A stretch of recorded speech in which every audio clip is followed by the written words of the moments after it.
the one that's been running around all morning, making a lot of noise that I thought was going to put himself between us and Hosana, and well, he has.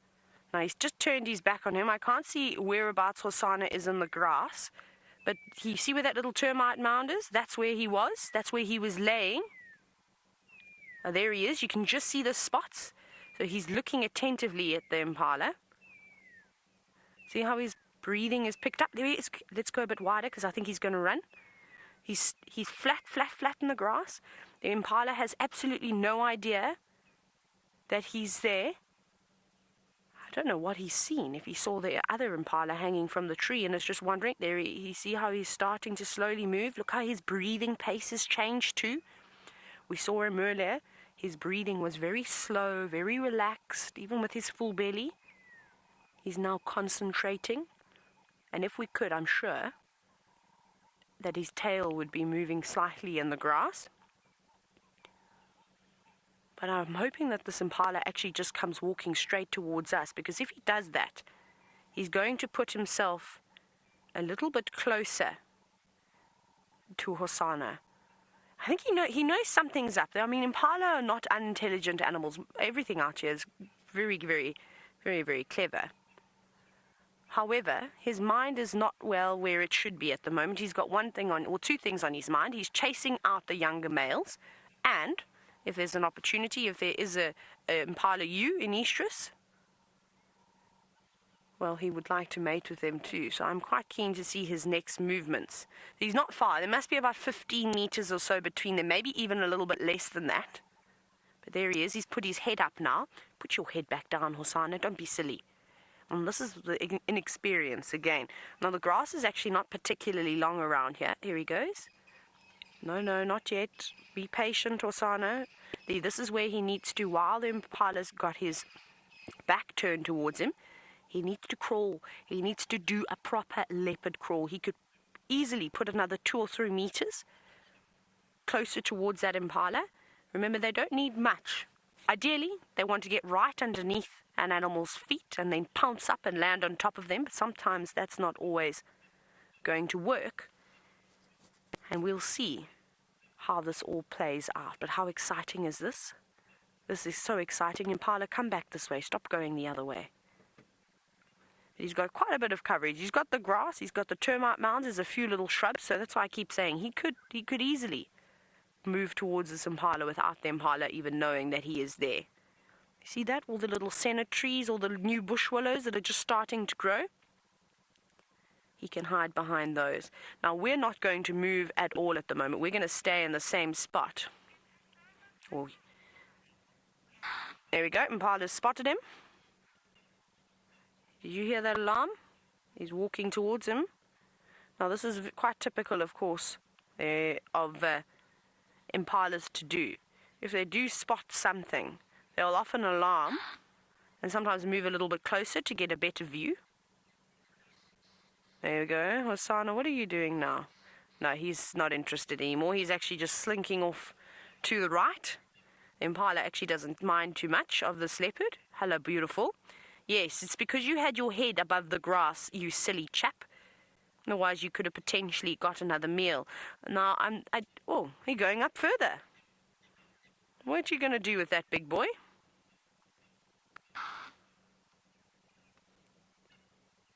Well, that's a little bit sad, I think. A big impala ram is watching, well, probably one of his friends. Well, maybe not his friends, maybe one of his enemies. Maybe that's him laughing at the moment at the misfortune of this other impala. But as Hosana sort of shifts this carcass around, you can really see how big an impala ram actually is. They're not small animals. I think he's looking for another spot to try and move it around, but that tree's got a bit too much vegetation on for him to be able to clearly hoist it even higher. Don't worry, Hosana, that impala is not going to come and eat your kill. I think that's what he's worried about at the moment. Because he panicked as the impala started alarming. I think let's take this moment to reposition quickly. What I want to do is I actually want to go back a bit and see if we can't get the impala in the shot as well. So I'll just reverse and just do a little bit of reversing. He's It's very funny. Hosana is now snarling at the impala. He's showing his frustration, basically saying, I'm so annoyed that you've now given my presence away to everybody. Now I'm not worried about moving too much because they both know, well, the impala knows that Hosana's here. Just trying to get it so we can see this impala, but this impala has positioned himself in such an awkward spot. There we go. I think that should be okay. Now we can get both of them quite clearly. Yes, big boy, we can hear. We know that you know that there's a leopard in the tree. Well done. Your eyesight is fine. But watch Hosana's face quite carefully, because like I said, you might see him show a little bit of frustration, which is always funny. Snarling, growling. Not at us, of course. They do it with birds. They do it with any antelope that alerts everyone of their presence. Hold on tight, boy. You're going to lose your kill. He's still struggling. He's big, but he's not massive yet. So and I think he's almost bitten off a little bit more than he can chew with trying to hoist it around. He's eaten most of it, so it should ideally be a lot easier for him to maneuver. I can't imagine how hard it must have been for him when he first caught the impala and took it up. I wonder if he did what Karula does and ate a little bit before he tried to hoist it. And it also explains why he didn't hoist it in a particularly big tree. I don't think he has developed the muscles just yet in his shoulders and in his hindquarters to be able to go straight up 2 or 3 meters up a vertical marula and then hoist it in a fork in one of those trees. He'll take some time. Remember, he's still young. He's not even 1.5 years old yet. He's still got a long way, a lot of growing to do, and he's doing a fantastic job as is. But how great is this? Finally, our hard work and patience is, well, not hard work. We didn't do any hard work this morning. I'm just trying to justify it. But our patience definitely paid off. You're going to squeeze through the trees there. Where are you going? Come back here. We're not done looking at you, Hosana. He's apparently done with us watching him. Up he goes. Up to the tops of the trees. Now, I don't know where he's going to sit up there, and I'm not sure what his plan is just yet. Unless he goes higher, there's a couple of branches that are nice horizontal branches that he could lay about. However, the ones that he is walking on at the moment, that's impressive, are not particularly big. But it looks like he's settling down. Oh, that's fantastic, Senzo. What a beautiful shot of the leopard peering through the leaves. He's very agitated at the moment. Again, he's not agitated with us. He's very frustrated with this impala ram that will now not go away.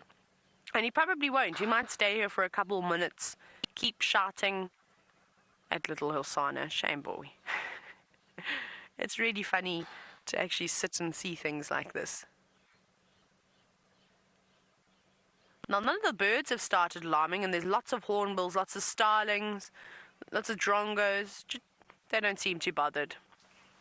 Now, Kate B, you're wondering how old is Hosana. He's not very old. He must be about 1 year and 3 or 4 months old now, so he's just shy of 1.5 years. And he, of course, has a sister too, Shongile. So the fact that he's not even 1.5 years old and he is taking down fully grown impala rams, unbelievable. That is really, really, really fantastic. I think there's very few leopards that can say at his age that they've done what he's done. I think he's done exceptionally well. He's definitely overachieving, which is great, and I hope that he keeps it up. It's very important for him to constantly keep feeding at this young age. You know, imagine Karula hasn't been around. We're very worried about her. We don't know where she has gone. We haven't seen any evidence of her, which is a bit sad considering that we see Karula. We were seeing her almost every single day.